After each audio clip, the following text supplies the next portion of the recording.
Merhaba arkadaşlar, nasılsınız? Beni sorarsanız her zaman dediğim gibi bomba gibiyim. Çok şükür çalışıyoruz. Size video yapıyoruz. Her gün böyle bir yerlere gidiyoruz. İnşallah da memnunsunuz ama galiba memnunsunuz. Çünkü 1000 abone olmuşuz. 1000 abone olunca da benim ekibim dedi ki Nilgün abla seni çayıra çimene götürelim, sana sorular soralım. Halen daha hayranların, izleyici kitlen bazen senin ne yaptığını, ne ettiğini bilmeden bize sorular yönlendiriyor. Biz senin hayatını tanıtmak amaçlı bazı sorular hazırladık. Sevgili Ceren, yani asistanım hazırlamış. Şimdi ona cevap vereceğim ama tabii her zamanki gibi sizle konuşurmuş gibi. O zaman önce şu sorudan başlayalım biz Nilgün Hanım. Nilgün Bingöl'ün okul hayatını merak ettik biz ekip olarak. Hangi üniversitede ne okudu, bölümü neydi, nasıl bir okul hayatı vardı? Bize biraz bundan bahseder misiniz? Yaramaz değildim eğer onu soruyorsan. Üniversiteye Bilkent'e gittim. Turizm otelcilik okurum diye turizm otelcilik bölümünü tercih ettim. Çünkü Alanya'da dünyaya geldiğim için hani ileriki yaşamımda orada devam ederim diye düşündüm. Ama devam etmedim tabii. 18'inde Ankara, sonra da İstanbul olmuş oldu ve farklı bir meslek grubu oldu. Ama çalışkandım. Hep takdir alırdım. Babam edebiyat öğretmeniydi. Lisede falan da aynı okuldaydık. Yani hep disiplinli olmak zorundaydım ve zeki olmak zorundaydım ve dersine çalışan bir öğrenci olmak zorundaydım. Böyle. Peki dünya üçüncü güzel olduğun yarışma kaç yılındaydı? 2001. Seçildiğinde neler hissettin peki? Yani gurur duydum kendimle, ne güzel dedim. Yani zaten 15-16 yaşından sonra güzellik yarışmasıymış, modellikmiş, oyunculukmuş hep kafamda vardı. Bunları olamıyorsam bile, babam çok kızacaksa bile bana gazeteciliğe yönlenirim diye düşünüyordum. Ama istediğim şeye yönlenmiş oldum ve mutlu oldum, güzel oldu. Peki güzellik yarışmasına girmeye nasıl karar verdin? Seni birisi mi yönlendirdi yoksa kendi kararın mıydı? Şimdi ilk soruyla bağlantılı oldu. 15-16 yaşında zaten bunu istiyordum. Çevrem hep söylüyordu. Akabinde de bir şekilde hayat beni aldı götürdü yani. Bu yarışmaya sevk etti. Atilla Kaplak Aslan hiç unutmam. Onunla Faliz Otel'de staj yaptığım dönemde Antalya'da tanışma imkanım oldu. O da beni görünce Nilgüncüm muhakkak modellik, oyunculuk yap. İstanbul'a gel, İstanbul'da bu işin merkezi, çalışırsın ve çok da güzel yönlenirsin, iyi de bir kariyer yaparsın dedi ve hemen bir yarışmamız var dedi. Ben de öyle mi, hemen geleyim ben o yarışmaya gireyim o zaman dedim. Elemeleri geçtim. Top Model of Turkey'de derece alıp Meksika'ya gittim dünya yarışmasına Türkiye'yi temsilen. Peki yarışmadan sonra mankenlik ve modellik döneminiz ne kadar sürdü? Şu an 40 yaşındayım. Halen daha oyunculuğa devam ediyorum. Aslında modelliğe de devam ettiğim firmalarım ya da modacılarım var. Ama ben 4-5 sene oldu jübilemi yapalı. Modelliği bitirmiş oldum yani tamamen. Oyunculuk olarak devam ediyorum yaşamıma. Böyle. Peki şimdiye kadar hangi ünlü modacılarla çalıştınız? Hepsiyle. Yani ya da hangi defilelere çıktınız? Bunlardan Hepsiyle. biraz bahsedelim. Yani aklına ne geliyor? Cengiz Abazoğlu, Yıldırım Mayruk, Vural Gökçaylı, Barbaros Şansdal, hepsi, Erol Albayrak, hepsine çıktım. Modellikte ben tap noktamı yaşadım. Sadece sansasyonlara katılmadığım için ya da o olayları yaratmadığım için işimle gündeme geldim. Türkiye'deki bir numaralı firmalarla ve modacılarla çalıştım. Peki bir soru daha.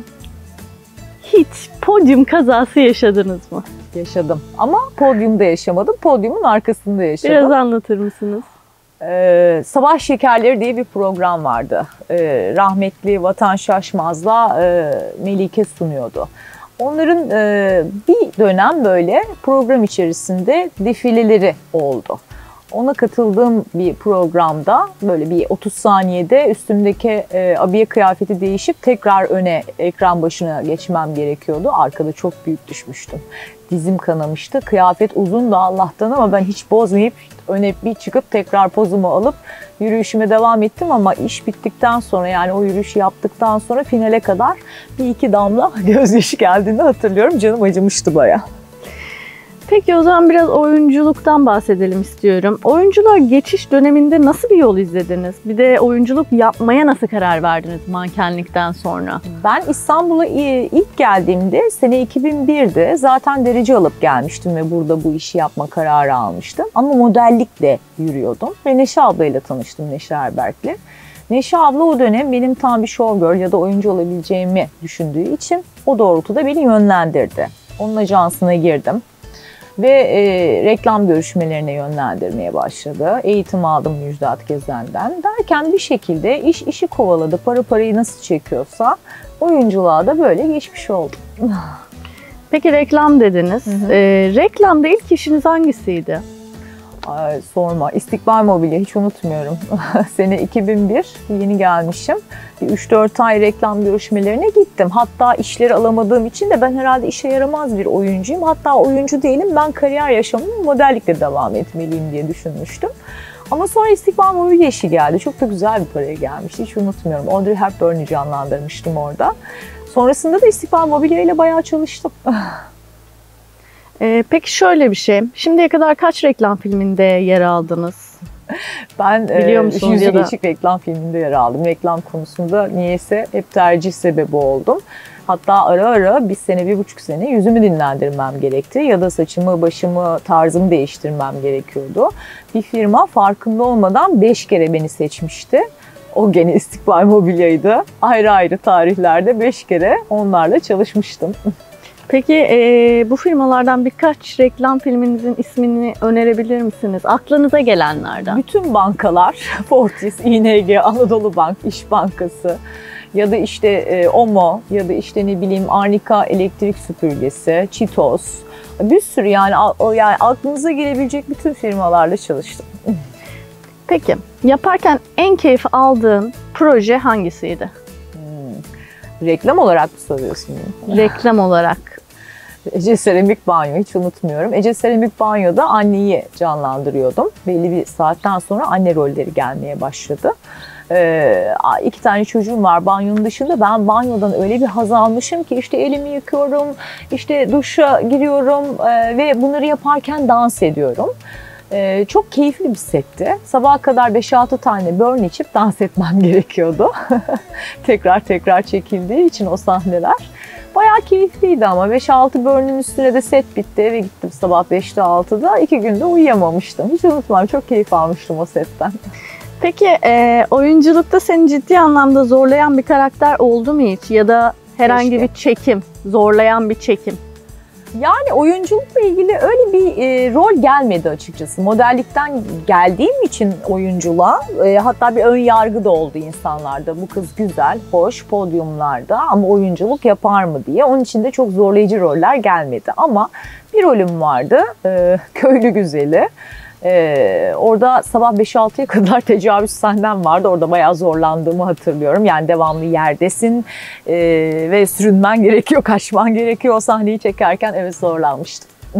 Peki her şey çok mükemmel oyunculukla ilgili. Biraz da YouTube'dan bahsedelim. YouTube'a girişin nasıl oldu? Bize biraz bundan bahseder misin? Şöyle oldu, pandemide canım sıkıldı.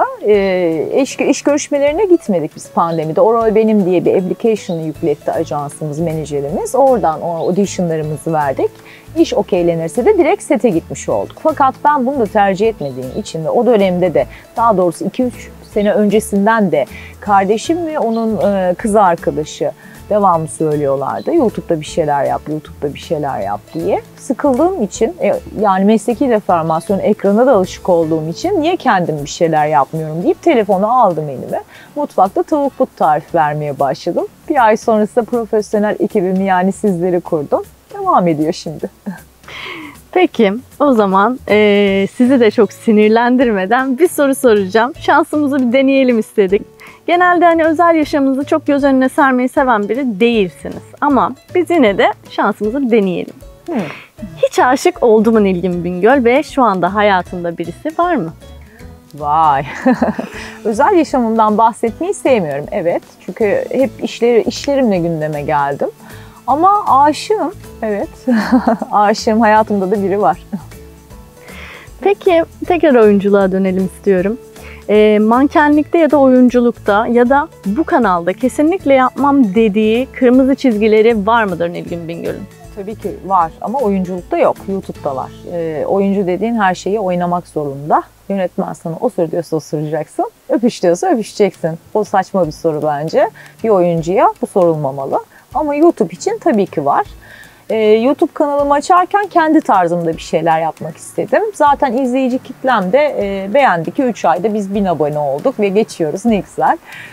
Asla yılap şılap bir şeyler çekmeyi ya da yapmayı düşünmüyorum.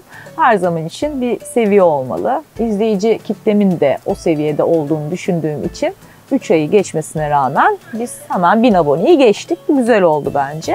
Onun için yani kırmızı çizgi oluyorsa bu yani. Yılap şılap bir şey yapmayacağım YouTube'da. Hep bir konsept, hep bir öğretici bir şey. Hep bir şeyin tanıtımı, hep insanlara bilgi içerikli videolar çekmek istiyorum.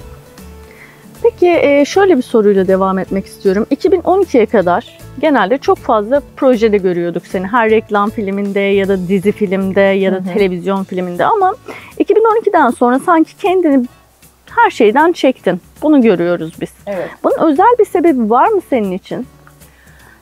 Bilerek ya da bilmeyerek oldu diyeyim. Kendi özel hayatımla ilgili kayıplar verdim üst üste. Onun için de biraz uzak kalma gereksinimi hissettim. Bazen insanın tükenmişlik sendromu olabiliyor arkadaşlar. Oyunculukta da olabiliyor, özel yaşamında da olabiliyor. Çok sevdiğim bir insanı kaybettim. Onun üstüne gene çok sevdiğim bir insanı alemden üst üste kaybetmiş oldum. Ve kendimde çalışma hayatına verecek bir enerji bulamadım. Öyle bir süre geçti yani açıkçası. Şimdi de daha az ve öz kaliteli işlerde yer almaya çalışıyorum. İyi ki buradasın, iyi ki bizimlesin diyorum o zaman sana Nilgün. Siz de efendim. Özellikle şu soruyu da sormak istiyorum sana. İş olarak, çünkü gerçekten çalışkan bir kadınsın sen. İş olarak ölmeden önce kesinlikle yapmak istediğin bir şey var mı? Kesinlikle bu projeyi yapmalıyım dediğin bir şey. Var. Aşk ve Kadın, Aşk ve Erkek adlı 2 projem var. Televizyon filmi ya da sinema filmi olur. Hiçbir bilgim yok yani. Kafamda bir şeyler var. Yazıyorum, çiziyorum. Yönetmenlik yapıp kendi filmimi 2 kere çekmek istiyorum. 2 tane konseptim var. Onları kendim çekmek istiyorum. Peki Nilgün Hanım, ben yine son sorum olarak size şunu yöneltmek istiyorum. Sizin de bütün konuklarınıza sorduğunuz son soruyu size yönelteceğim şu anda. Manken ya da oyuncu olmak isteyenlere, özellikle sizin takipçilerinize bir öneriniz ya da izlemesini istediğiniz bir yol var mı? Genç nesil model ya da oyuncu olmak istiyorsa diyorsun. Evet. Tabii ki var. Ne olursa olsun 5 yıldızlı, herkesin bildiği bir ajansa kaydolsunlar ve bu işi onların yönlendirmesi doğrultusunda başlasınlar. İlk etapta menajermiş, serbest çalışmakmış, bu işlere girmesinler. Çünkü artık zaman çok değişti. 2012'den sonra özellikle bir dolu ajans türedi, irili ufaklı. Herkes aynı şekilde bir menajerim diye dolaşıyor vesaire. Yani daha profesyonel ilerlerler, eğitim alırlar.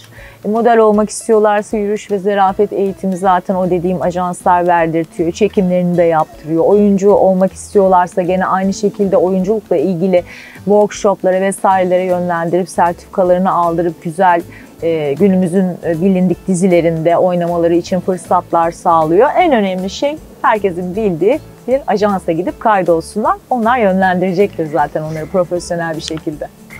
Peki bize vakit ayırıp bu videoyu çekmemize izin verdiğin için çok teşekkür ederim. Kapanış için her zamanki gibi o muhteşem enerjinle sendeyiz Nilgün. Sizi seviyorum arkadaşlar. Ekibim olarak sizlerle bir aradayım ve sizi tanımışım. Ceren'cim, Memduh'cum, Şaban'cım, Memduh ve Şaban arkadaşlar duruma göre değişiyorlar. Kameramanım ikisi de. Ve seyircimi seviyorum. 3 ay gibi kısa bir sürede 1000 aboneyi geçtiğim için de çok mutluyum. Bu demektir ki biz doğru yoldayız ve ilerleyeceğiz. Umarım güzel videolarda hep birlikte ağız tadıyla sağlıklı bir şekilde bir araya geliriz.